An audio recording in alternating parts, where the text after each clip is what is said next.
नमस्कार बच्चों, सब एजुकेशन चैनल में आप सभी का स्वागत है। आज हम पढ़ेंगे पाठ संख्या 11, जब सिनेमा ने बोलना सीखा। तो बच्चों, सिनेमा का अर्थ है फिल्म। और आज जब भी आपका दिल चाहता है तो आप अपने मन का प्रोग्राम लगा लेते हैं और देखने लगते हैं। देखते ही नहीं हैं, सिर्फ आप सुनते भी हैं। वो कभी आपको गा करके सुनाता है, कभी गा करके नाचता भी है, कभी आपको हंसाता है और कभी रुलाता है।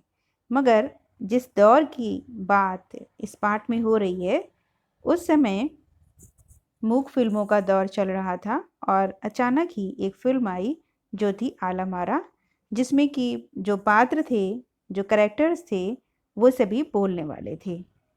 और उसका जो पोस्टर छपा सबसे पहला पहला, उसमें शुरुआत में कुछ पंक्तियां लिखी हुई थी जिन्हें इस पाठ की शुरुआत में ही बताया गया है। क्या बताया गया है, चलिए देखते हैं। वे सभी सजीव हैं। सजीव अर्थात लाइव हैं, जिंदा हैं, सांस ले रहे हैं। चूंकि जिंदा है तो सांस भी ले रहे हैं। 100% बोल रहे हैं, 100% बोल रहे हैं। इसमें कोई डाउट नहीं है कि वो बोल नहीं रहे हैं। 78 मुर्दा इंसान जिंदा हो गए। 78 मतलब 78 आप जिसे कहते हैं, तो 78 मुर्दा इंसान जिंदा हो गए। इसका मतलब कि इसमें 78 कैरेक्टर्स थे इस मूवी में, और वो सभी बोलने वाले थे। वे सभी बोल रहे थे। उनको बोलते बातें करते देखो। तो इस तरीके से बताया गया है कि एक ऐसी फिल्म बनी है जिसमें कि जितने भी लोग हैं वे सभी बोलने वाले हैं, बातें करने वाले हैं। और ये बड़े ही उस समय के लिए बड़ा ही रोमांच था। इस तरह की फिल्म की बात होना ही रोमांच था, क्योंकि लगातार मूक फिल्में ही बन रही थी जिनमें कि कोई भी जो किरदार था वो बातें नहीं करता था। देश की पहली सवाक फिल्म, सवाक मतलब बोलती हुई फिल्म, साधन वाक है इसमें, और इसमें सा जो है वो आपका उपसर्ग लगा हुआ है, ठीक है। तो देश की पहली सवाक फिल्म आलम आरा के पोस्टरों पर विज्ञापन की ये पंक्तियां लिखी हुई थीं। एक फिल्म आई जिसका नाम था आलम आरा, और उसके पोस्टर छापे गए और उस पर एडवर्टाइजमेंट के लिए इन पंक्तियों को लिखा गया था। 14 मार्च 1931, 14 मार्च 1931 की वह ऐतिहासिक तारीख भारतीय सिनेमा में बड़े बदलाव का दिन था। ऐतिहासिक मतलब ये एक हिस्टोरिकल डेट हो गई है ना।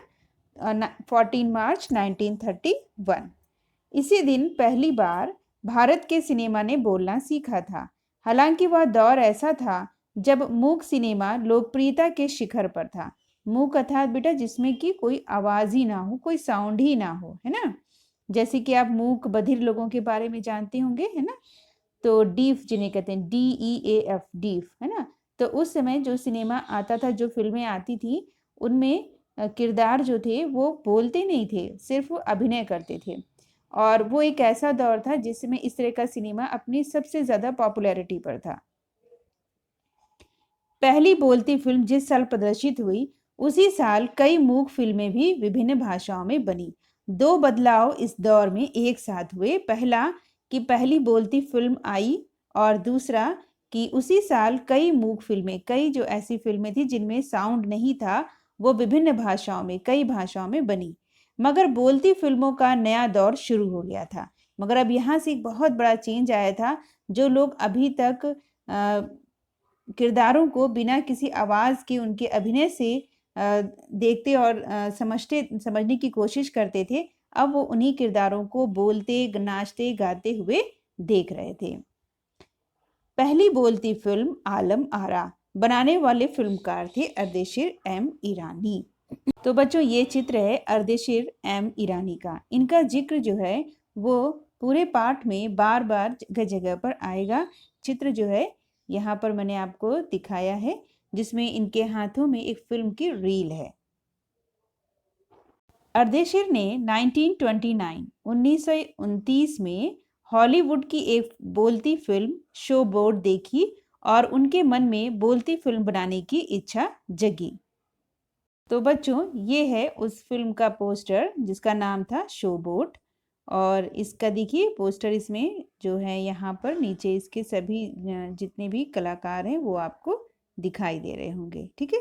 यहाँ पर देखिए बोट है और कुछ इसी से रिलेटेड इसमें कोई स्टोरी चली होगी जिस पर ये पूरी कहानी केंद्रित रही होगी।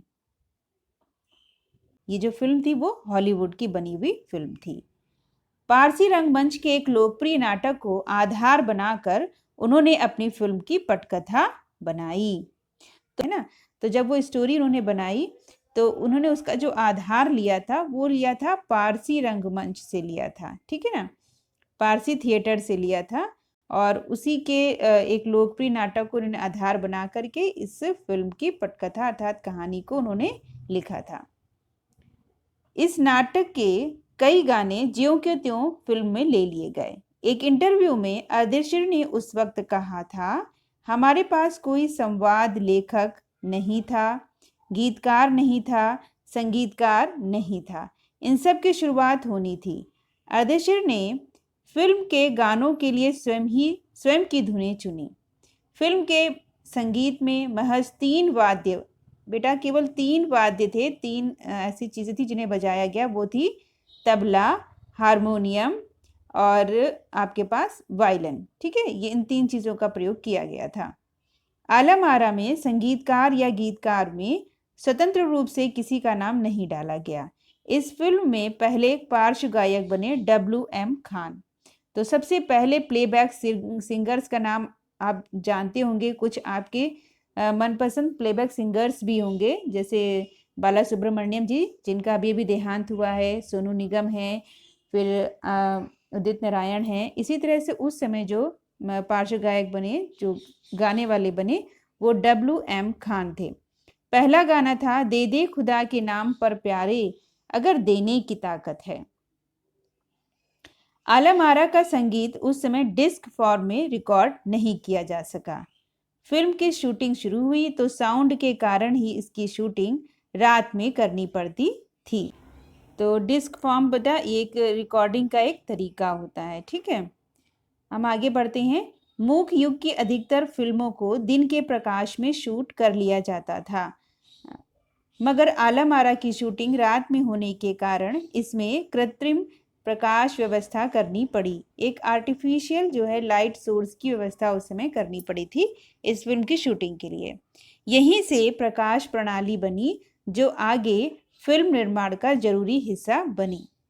तो यहीं से जो है लाइट के लिए विशेष प्रकार से उन्होंने व्यवस्था करनी शुरू कर दी, अरेंजमेंट करना शुरू कर दिया और ये फिल्म निर्माण के लिए उसका एक जरूरी अंग बन गया।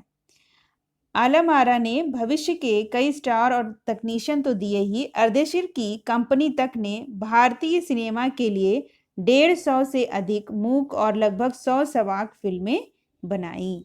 तो बच्चों, अर्देशीर की जो कंपनी है उसने 150 से अधिक मूक फिल्में बनाई और 100 जो ऐसी फिल्में बनाई थी जो कि बोलती हुई फिल्में थी, है ना। और यहाँ पर जो आपको ये पोस्टर दिखाई दे रहा है ये आलम आरा फिल्म का है। तो मैं आपको एक और पोस्टर इसी फिल्म का दिखाने का प्रयास करती हूँ। तो बच्चों ये देखिए आलम आरा फिल्म का पोस्टर है जिसमें देखिए यहाँ पर ऊपर लिखा हुआ है स्पष्टता, all talking and singing and dancing, Alam Ara Imperial Movietone Bombay करके लिखा हुआ है यहाँ पर, है ना। तो इस तरीके से ये जो पूरा है ये आलम आरा मूवी का पोस्टर आपके सामने उपस्थित है। Alam Ara film Arabian nights जैसी फैंटेसी थी। फिल्म ने हिंदी उर्दू के मेल वाली हिंदुस्तानी भाषा को लोकप्रिय बनाया। इसमें गीत, संगीत तथा नृत्य के अनोखे संयोजन थे। संयोजन अर्थात मेल था। इसमें गीत भी था, संगीत भी था और डांस अर्थात नृत्य भी था, ठीक है। और इसमें हिंदुस्तानी भाषा, उस समय जो भाषा थी जो लोगों के बीच में प्रचलित थी उसी भाषा को केंद्र बनाया गया। तो इसमें हिंदी भी थी और उर्दू भी और दोनों का मेल था इसके अंतर्गत, ठीक है। फिल्म की नायिका जुबैदा थी, नायक थे विठल। चलिए इन दोनों नायक और नायिका से भी आपको परिचित करवा देते हैं। उस समय की आलम आरा फिल्म की ये नायक और नायिका हैं जिसमें जुबैदा हैं और विठल दोनों ही खड़े हैं। वे उस दौर के सर्वाधिक पारिश्रमिक पाने वाले स्टार थे। उनके चयन को लेकर भी एक किस्सा काफी चर्चित है। विठल को उर्दू बोलने में मुश्किल आती थी। पहले उनका बतौर नायक चयन किया गया, मगर इसी कमी के कारण उन्हें हटाकर उनकी जगह महबूब को नायक बना दिया गया। विठल नाराज हो गए और अपना हक पाने के लिए उन्होंने मुकदमा कर दिया। तो यहाँ पर एक बड़े ही चर्चित किस्से की बात की जा रही है कि आलम आरा में पहले विठल को लिया गया और उस समय की सबसे ज़्यादा पैसे लेने वाले स्टार थे। मगर क्या हुआ कि उनको उर्दू बोलना नहीं आता था, तो पहले तो उनका चयन कर लिया गया, मगर इसी कमी कारण उनको हटा दिया जाता है और महबूब को उनकी जगह पर नायक बना दिया जाता है। इससे क्या होता है कि विठल जी नाराज हो जाते हैं और वो अपना हक पाने के लिए मुकदमा दायर कर देते हैं। उस दौर में उनका मुकदमा मोहम्मद अली जिन्ना ने लड़ा, जो तब के मशहूर वकील हुआ करते थे। विठल मुकदमा जीते और भारत की पहली बोलती फिल्म के नायक बने। तो बेटा, भारत की पहली बोलती फिल्म के नायक के रूप में किसको जाना जा रहा है? यहाँ पर विठल को जाना जा रहा है। ठीक है। और सबसे पहली जो नायिका थी वो थी जुबैदा। ठीक है। तो उनकी कामयाबी आगे भी जारी रही। मराठी और हिंदी फिल्मों में वे लंबे समय तक नायक और स्टंटमैन के रूप में सक्रिय रहे। तो बच्चों, यहाँ पर हमारे पास एक नाम आया था मोहम्मद अली जिन्ना। आप इनके बारे में बहुत अच्छी तरीके से जानते होंगे क्योंकि स्वतंत्रता संग्राम में भी इनका कहीं ना कहीं हाथ था। ठीक है। तो मैं इनसे भी आपका परिचय करवा देती हूँ। तो बच्चों, ये चित्र है मोहम्मद अली जिन्ना का। आगे बढ़ते हैं। इसके अलावा आलम आरा में सोहराब मोदी, पृथ्वीराज कपूर, याकूब और जगदीश सेठी जैसे अभिनेता भी मौजूद रहे। आगे चलकर जो फिल्मोद्योग के प्रमुख स्तंभ बने। आलम आरा में विठल और आपके जुबैदा के अतिरिक्त सोहराब मोदी ने भी काम किया था। पृथ्वीराज कपूर, बेटा राज कपूर जी के फादर थे ये। और आपके आज के ज़माने में जो रणवीर कपूर हैं वो इन्हीं के ख़ानदान से हैं। और याकूब और जगदीश सेठी जैसे अभिनेता था एक्टर मौजूद रहे। और आगे चल कर के फिल्म की जो इंडस्ट्री थी इसके ये बहुत बड़े पिलर भी बने। यह फिल्म 14 मार्च 1931 14 मार्च 1931 को मुंबई के मैजेस्टिक सिनेमा में प्रदर्शित हुई। मुंबई में मैजेस्टिक सिनेमा हॉल था, वहां पर ये प्रदर्शित की गई, दिखाई गई। फिल्म 8 सप्ताह तक हाउसफुल चली। 8 सप्ताह तक लोगों ने इसे भरपूर देखा और भीड़ इतनी उमड़ती थी कि पुलिस के लिए नियंत्रण करना मुश्किल हो जाया करता था। आप समझ सकते हैं कि जब मूक फिल्मों का दौर चल रहा था, फिल्मों में से कोई भी आवाज़ नहीं होती थी, आप अपनी फिल्म को या अपने सीरियल को म्यूट कर दीजिए और सुनिए।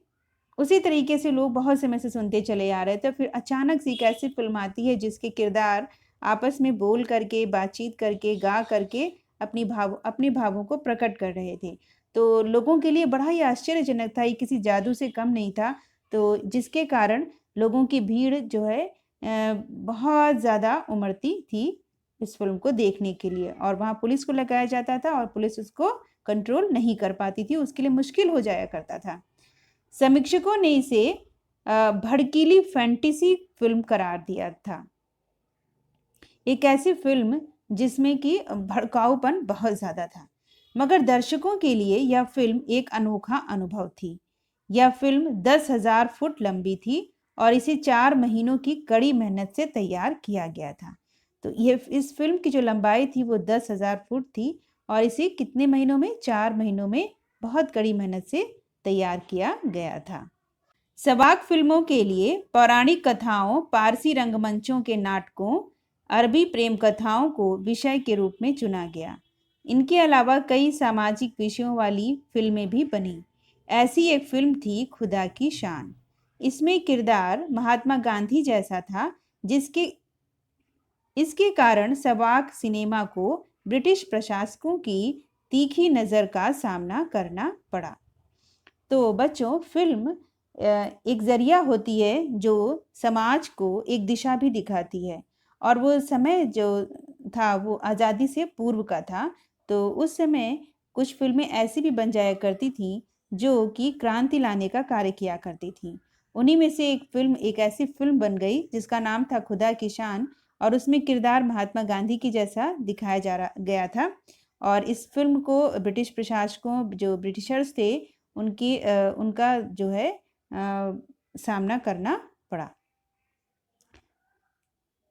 सवाक सिनेमा के नए दौर की शुरुआत कराने वाले निर्माता निर्देशक अर्देशीर इतने विनम्र था, इतने पोलाइट थे कि जब 1956 में आलम आरा के प्रदर्शन के 25 वर्ष पूरे होने पर उन्हें सम्मानित किया गया और उन्हें भारतीय सवाक फिल्मों का पिता कहा गया, तो उन्होंने उस मौके पर कहा था, अर्देशीर ईरानी को सवाक फिल्मों के फादर के रूप में भी जाना जाता है। ठीक है, मुझे इतना बड़ा खिताब देने की जरूरत नहीं है, मैंने तो देश के लिए अपने हिस्से का जरूरी योगदान दिया है। ऐसा कहना उनकी विनम्रता को इसलिए दिखाता है क्योंकि उन्होंने एक बहुत बड़ा काम किया था और इतना बड़ा काम करने के बाद में भी वो उसका श्रेय अपने ऊपर लेना नहीं चाहते थे। वो कहते थे ये तो मेरा फर्ज था कि मैं अपने देश के लिए कुछ अच्छा करूं। जब पहली बार सिनेमा ने बोलना सीख लिया, सिनेमा में काम करने के लिए पढ़े लिखे अभिनेता अभिनेत्रियों की जरूरत भी शुरू हुई, क्योंकि अब संवाद भी बोलने थे, सिर्फ अभिनय से काम नहीं चलने वाला था। मूक फिल्मों के दौर में तो पहलवान जैसे शरीर वाले, स्टंट करने वाले और उछल कूद करने वाले अभिनेताओं से काम चल जाया करता था। अब उन्हें संवाद बोलना था और गायन की प्रतिभा की कद्र भी होने लगी थी। इसलिए आलम आरा के बाद आरंभिक सवाक दौर की फिल्मों में कई गायक अभिनेता बड़े पर्दे पर नजर आने लगे। जब सवाक फिल्में नहीं थी तो मूक फिल्मों के लिए पहलवान जैसे शरीर वाले लोगों को ले लिया जाता था, जो स्टंट करते थे और उछल कूद करते थे। मगर जब संवाद बोलना था, मतलब कि उसे पढ़ना और याद करना, उसे फिर उसकी प्रेजेंटेशन के रूप में सामने प्रस्तुत करना था, तो ज़रूरत पड़ी कुछ ऐसे पढ़े लिखे लोगों की। और फिल्मों में गाना भी था, तो ऐसे लोगों को ढूंढा जाता था जो गा भी सकते हो और एक्टिंग भी कर सकते हो। तो इस तरीके से गायक अभिनेता जो है बड़े पर्दे पर दिखाई देने लगे। हिंदी उर्दू भाषाओं का महत्व बढ़ा। सिनेमा में देह और तकनीक की भाषा की जगह जन प्रचलित बोलचाल की भाषाओं का दाखिला हुआ। सिनेमा ज़्यादा देसी हुआ। एक तरह की नई आज़ादी थी जिसमें आगे चलकर हमारे दैनिक और सार्वजनिक जीवन का प्रतिबिंब फिल्मों में बेहतर होकर उभरने लगा। एक तरह की नई आज़ादी थी जिससे आगे चलकर हमारे दैनिक और सार्वजनिक जीवन का प्रतिबिंब फिल्मों में बेहतर होकर उभरने लगा। अभिनेता अभिनेत्रियों की लोकप्रियता का असर उस दौर के दर्शकों पर भी खूब पड़ रहा था। माधुरी नाम की फिल्म में नायिका सुलोचना की हेयर स्टाइल उस दौर में औरतों में लोकप्रिय थी। औरतें अपनी केश सज्जा, मतलब केश को, बालों को बनाने का तरीका, अपनी केश सज्जा उसी तरह कर रही थी। अर्देशीर ईरानी की फिल्मों में भारतीय के अलावा ईरानी कलाकारों ने भी अभिनय किया था। स्वयं आलम आरा भारत के अलावा श्रीलंका, बर्मा और पश्चिम एशिया में पसंद की गई। भारतीय सिनेमा के जनक फाल्के को सवाक सिनेमा के जनक अर्देशीर ईरानी की उपलब्धि को अपनाना ही था, क्योंकि वहां से सिनेमा का एक नया युग शुरू हो गया था। तो बच्चों, भारतीय सिनेमा के जनक जो हैं वो दादा साहब फाल्के को माना जाता है और सवाक सिनेमा के जनक जो हैं वो अर्देशीर ईरानी हैं। ठीक है, तो इस प्रकार से हमने जाना कि किस प्रकार से फिल्मों का दौर जो है, जब बोलती फिल्मों का दौर आया तो किस प्रकार से पढ़े लिखे लोगों की ज़रूरत पड़ी, इस प्रकार से फिल्मों में लोगों से जुड़ी भाषा का प्रयोग किया जाने लगा।